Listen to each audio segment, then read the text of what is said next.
क्यों है, बड़ा अहम मौजू है। तवज्जो से समात फरमाएँ। अपने मुख्तसर वक़्त में मैं अर्ज़ कर रहा हूँ, अल्लाह ताला ने कुरान मजीद में इरशाद फरमाया, यौमा तबयद्दु वजूहुम व तस्वद्दु वजूह। ये चौथा पारा है और दूसरा रुकू शुरू हो रहा है। उसकी 2 आयतों के बाद ये आयत आ रही है। यौम का मतलब है दिन। यौमा तबयद्दु वजूह, कुछ क़यामत वाले दिन कुछ चेहरे सफ़ेद होंगे। क़यामत वाले दिन कुछ चेहरे सफ़ेद होंगे, यानी यूँ कह लें क़यामत वाले दिन कुछ चेहरे चमकते होंगे। व तस्वद्दु वजूह, और क़यामत वाले दिन कुछ चेहरे काले होंगे, स्याह होंगे। क़यामत वाले दिन कुछ चेहरे जो हैं उन पे अल्लाह रब्बुल इज़्ज़त की तरफ से स्याही डाली जाएगी। अब देखिए, कुरान पाक की एक तफसीर लिखने वाले मुफस्सिर हैं पाकिस्तान में, एक तफसीर लिखने वाले मुफस्सिर हैं इंडिया में, एक तफसीर लिखने वाले मुफस्सिर हैं इंग्लैंड में, एक हैं तुर्की में। मुल्कों के नाम लेते जाएं तो कितने हो जाएंगे, लेकिन आज हमने उस मुफस्सिर की बात करनी है जो तफसीर लिखने वाले मदीना शरीफ में रहते हैं, जो मुस्तफ़ा के कदमों में बैठ के पढ़ने वाले हैं, जिनके लिए हुजूर ने दुआ की, या अल्लाह मेरे अब्दुल्ला को कुरान की तफसीर का इल्म सिखा। सबसे पहले कुरान पाक की बड़ी बड़ी तफसीरें आई हैं, लेकिन सबसे पहले कुरान पाक की आयतों की जिस शख्सियत ने डेफिनेशन की और इसकी तफसीर बनाई, जिसको तफसीर इब्ने अब्बास कहा जाता है, वो हज़रत अब्दुल्ला बिन अब्बास रज़ियल्लाहु ताला अन्हु की है। मेरे आका सल्लल्लाहु अलैहि वसल्लम ने 3 ज़मानों की गारंटी दी है। हुजूर ने फरमाया जो मेरा दौर, फिर फरमाया मेरे बाद मेरे सहाबा का दौर, फिर फरमाया मेरे सहाबा के बाद जो मेरे सहाबा को देखने वाले हैं उनका दौर। इन तीनों के बारे में सरकार ने फरमाया खैरो, ये दौर सारे दौर बेहतर है। अब ये मैं आपके सामने हज़रत अब्दुल्ला बिन अब्बास की तफसीर पढ़ने लगा हूँ। हज़रत अब्दुल्ला बिन अब्बास रज़ियल्लाहु ताला अन्हुमा, आपसे जब पूछा गया हुजूर आप कुरान के मुफस्सिर हैं, आप ये बताएं ये जो कुरान की आयत है कि क़यामत वाले दिन कुछ चेहरे सफ़ेद होंगे और कुछ चेहरे स्याह होंगे, तो इसकी वजाहत तो करें, वो कौन से चेहरे होंगे जो सफ़ेद होंगे और जो कौन से हैं जो स्याह होंगे। ये मेरे पास है तफसीर मज़री, ये 10 जिल्दों में है।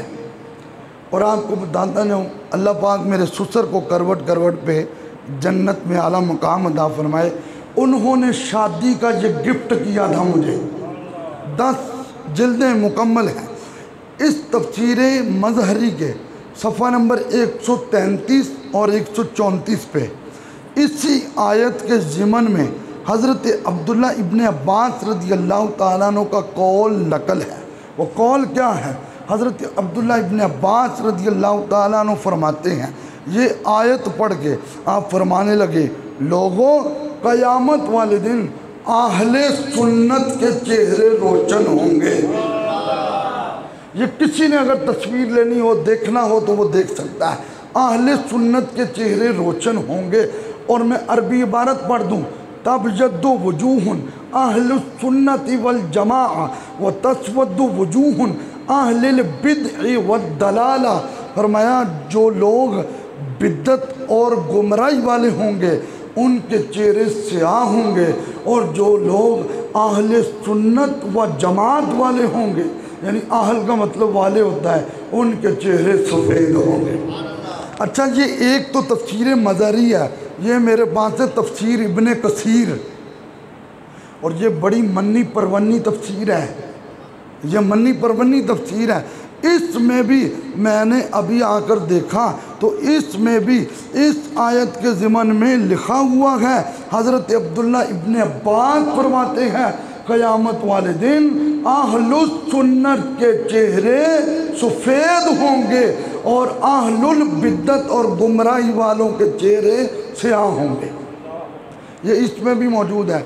और मेरे कुतुबखाने में आपकी दुआओं से तफसीर नईमी भी बड़ी है, तफसीर तिब्यानुल कुरान भी बड़ी है, तफसीर फ़ियूज़ुर रहमान भी बड़ी है, तफसीर कंजुल ईमान भी बड़ी है। ये 4 तफसीरें मौजूद हैं और 2 मैं लेकर आया हूँ। इन 6 की 6 तफसीरों में ये बात मौजूद है। कोई कहे अल्लामा साहब आप दिखाएं, कारी साहब आप दिखाएं, तो हम किताब खोल के उसको लाइन पढ़ा सकते हैं, उसके ऊपर डंडा रख के मनवा तो नहीं ना सकते। ये तो अल्लाह के नबी की भी जिम्मेदारी नहीं थी। सूरह यासीन में है वमा अलैना इल्लल बलागुल मुबीन, ए महबूब तेरी ड्यूटी ये है बस तुम पैगाम दे दो, जो मान गया तो ठीक है, नहीं माना तो ठीक है, उसकी मर्ज़ी है। लिहाजा हमने ये पैगाम दे दिया है। आओ मैं तिरमिज़ी की हदीस भी पढ़ने लगा हूँ। मेरे करीम आका सल्लल्लाहु अलैहि वसल्लम ने फरमाया तफ्तारिकु उम्मती अला सलास सबईना मिल्लता कुल्लुहुम फिन्नार इल्ला मिल्लतुम वाहिदा। फरमाया मेरी उम्मत के 73 फ़िरके होंगे। कितने? 73 फ़िरके होंगे मेरी उम्मत के। मेरे नबी ने फरमाया कुल्लुहुम फिन्नार इल्ला मिल्लतम वाहिदा। फरमाया 72 जहन्नमी होंगे, 1 जन्नती होगा। यहाँ पे उन लोगों की बात को ज़रा मैं झंझोड़ना चाहता हूँ जेड़े कहते सारे ही सही है। मेरे नबी फरमा रहे हैं सारे नहीं सही, मेरे आका कह रहे हैं सारे नहीं सही, और तुम ये बात करके कहते हो सारे सही है। तुम किस रसूल की बात पे हमला कर रहे हो? मेरे नबी ने फरमाया कुल्लुहुम फिन्नार इल्ला मिल्लतम वाहिदा। फरमाया वो सारे जहन्नमी हैं, 1 जन्नती है। इसकी डेफिनेशन क्या है? फरमाया 72 जहन्नमी है, 1 जन्नती है। अब जिससे पूछ लें वो कहता है हम जन्नती हैं, जिससे बात कर ले वो कहता है हम जन्नती हैं। तरीका तो मेरे आका से जब पूछा गया तो मेरे नबी ने फरमाया जन्नती कौन है? अगर मेरे नबी ना फरमा के जाते तो फिर तो हर बंदा अटकल पच्चू पे बात कर लेता, वो कह रहे था भाई हम भी जनती हैं, हम भी जनती हैं। लेकिन मेरे आका ने फरमाया क़ालू मन या रसूल अल्लाह। सहाबा ने हमारा मसला हल किया, या रसूल अल्लाह ओ केड़े ग्रोह वाले ने जोड़े जनती होंगे? फरमाया माँ आना अलैहि व असहाबी, जो मेरे तरीके पर होगा और मेरे सहाबा के तरीके पर होगा, जो मेरे तरीके पर होगा और मेरे सहाबा के तरीके पर होगा।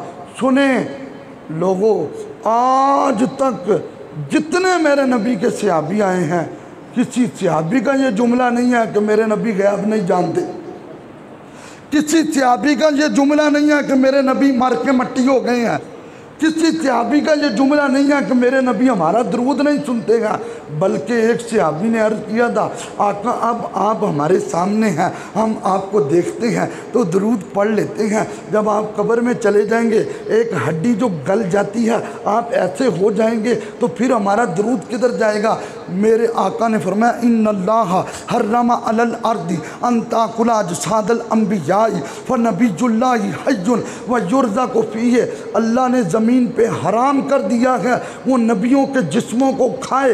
अल्लाह का नबी कब्र में ज़िंदा होता है और उसको कब्र में रिज़्क़ दिया जाता है। ये तो मेरे आका सल्लल्लाहु अलैहि वसल्लम ने मसला हल कर दिया। और बुखारी में ये अल्फाज मौजूद है यदुल्लाहि अलल जमाआ। फरमाया जमाअत पे अल्लाह का दस्ते कुदरत होता है। फिर अगली बात सुने तो ये बात मुस्तदरिक में भी मौजूद है। इस बात को शेख अब्दुल हक मुहद्दिस देलवी ने भी नकल किया है, और ये हमारे भाई सदीक साहब जानते हैं, पढ़े लिखे हज़रात जो बैठे हैं। शेख अब्दुल हक मुहद्दिस देलवी वो बुज़ुर्ग हैं जिन्होंने काबा शरीफ के दरवाज़े के सामने बैठ के कई साल हदीस का सबक पढ़ाया। और फिर मेरे आका ने ख्वाब में हुक्म फरमाया कि अब फ़लाँ जगह पे जाकर इस्लाम का परचम लहराना शुरू करो। हज़रत शेख अब्दुल हक मुहद्दिस देलवी ने भी इसको लिखा। मिरकात जो कि मिशकात की शरह है उसमें भी ये लिखा गया है। हज़रत मुजद्दिद अल्फ़सानी रहमतुल्लाह अलैह उन्होंने भी इसको नकल किया है। कौन मुजद्दिद अल्फसानी जिन्होंने वक़्त के बादशाह से टक्कर लेकर कहा था हम तेरे टुकड़ों पे नहीं पलते, हम मदीने वाले रसूल के टुकड़ों पे पलते हैं। उसने खिड़की बनवाई इसलिए कि वो कहता था मेरे सामने ये मुजद्दिद साहब झुकें, तो उसने खिड़की बनवाई और खिड़की इस तरह की थी कि उसमें आप सर डाल के जाएंगे तो बंदा खुद ब खुद ही झुक जाता है। तो आप जब उस खिड़की से गुजरने लगे तो आपने पहले पाँव अंदर किए और मैं ये सर झुकेगा तो उस करीम की बारगाह में झुकेगा। तो ये सारे बुजुर्ग इस हदीस को नकल करते रहे। कौन सी हदीस मैं पढ़ने लगा हूँ आपके सामने। मेरे मुस्तफ़ा ने फरमाया तमाम लोगों को, फरमाया मेरी उम्मत के 73 फ़िरके होंगे। ये अल्फाज हैं हदीस के जो मैं लिख कर लाया हूँ। अन्नाजियतु मिनहा वाहिदा, वाहिदा कहते हैं एक को, नाजिया कहते हैं नजात से। फरमाया एक जमात है जो छुटकारा पाएगी। वल बाकूना जहन्नमी, और बाकी जहन्नमी होंगे। कीला सहाबा ने अर्ज़ किया मिनन नाजिया, आका वो नाजिया कौन होंगे? अहलुस सुन्नति वल जमाआ। ये मेरे नबी के अल्फाज हैं जो मुस्तदरिक में मौजूद हैं। जो मेरी सुन्नत वाले होंगे वो ही निजात पाने वाले। एक और बड़ी अहम बात है, हम ये क्यों नहीं कहते हम अहले फ़र्ज़ हैं? ये बड़ी अहम बात है ना। अहले सुन्नत तो हम अपने आप को कहते हैं और अल्हम्दुलिल्लाह डंके की चोट पे कहते हैं हम सुन्नी हैं। मैं वो सुन्नी हूँ जमील कादरी, मरने के बाद मेरा लाशा भी कहेगा अस्सलातु वस्सलाम। तो बड़ी काबिल तवज्जो बात है। हम ये क्यों नहीं कहते हैं हम अहले फ़र्ज़ हैं? हम ये क्यों नहीं कहते हैं हम अहले वाजिब हैं? याद रखें पढ़े लिखे हज़रात, जो फ़र्ज़ होता है वो वाजिब नहीं, जो वाजिब होता है वो फ़र्ज़ नहीं। लेकिन बड़ी मज़े की बात है, मुझे रात इन अल्लामा साहब की बात पढ़ के बड़ी खुशी हुई है। उन्होंने कहा जो सुन्नत वाला होता है उसमें फ़र्ज़ भी आ जाता है, वाजिब भी आ जाता है। कहा वो कैसे?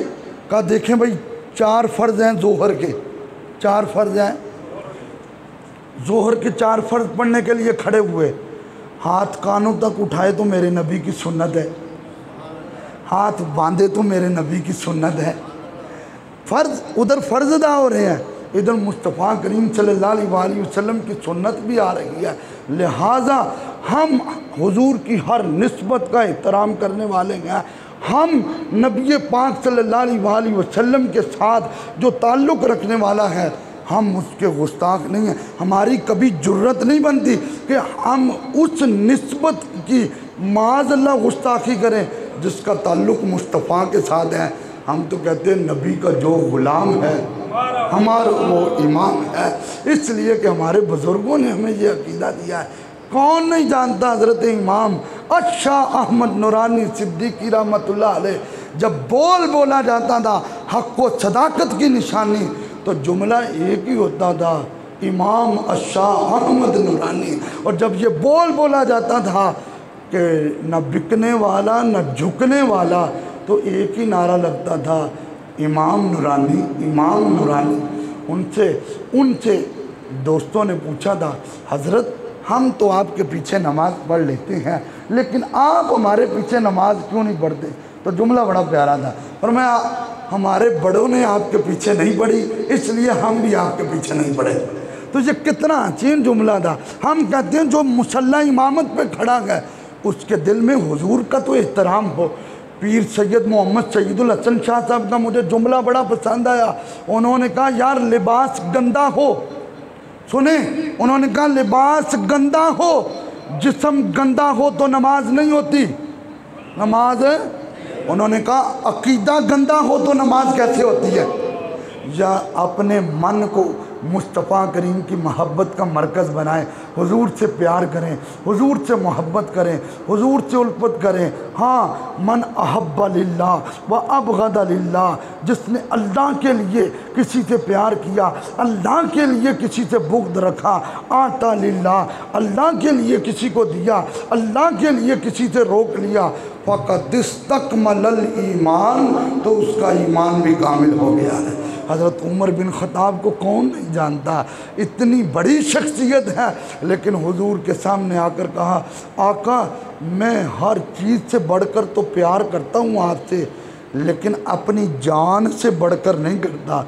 तो मेरे आका ने फरमाया अभी ईमान मुकम्मल नहीं हुआ, अभी ईमान मुकम्मल नहीं हुआ। फरमाया ईमान तब मुकम्मल होगा उमर जब अपनी जान से बढ़कर मुझसे प्यार करोगे। उसी वक़्त का अल्लाह दी कसम आका मैं अपनी जान से बढ़कर भी आपसे प्यार करता हूँ कि मोहम्मद से वफा तूने तो हम तेरे हैं, ये जहाँ चीज़ है क्या लौहो कलम तेरे हैं, मोहम्मद की मोहब्बत दीन हक़ की शर्त अव्वल है, अगर हो इसमें खामी तो सब कुछ नामुकम्मल है। अल्लाह पाक हम सब की हाज़िरी कबूल फरमाए। ला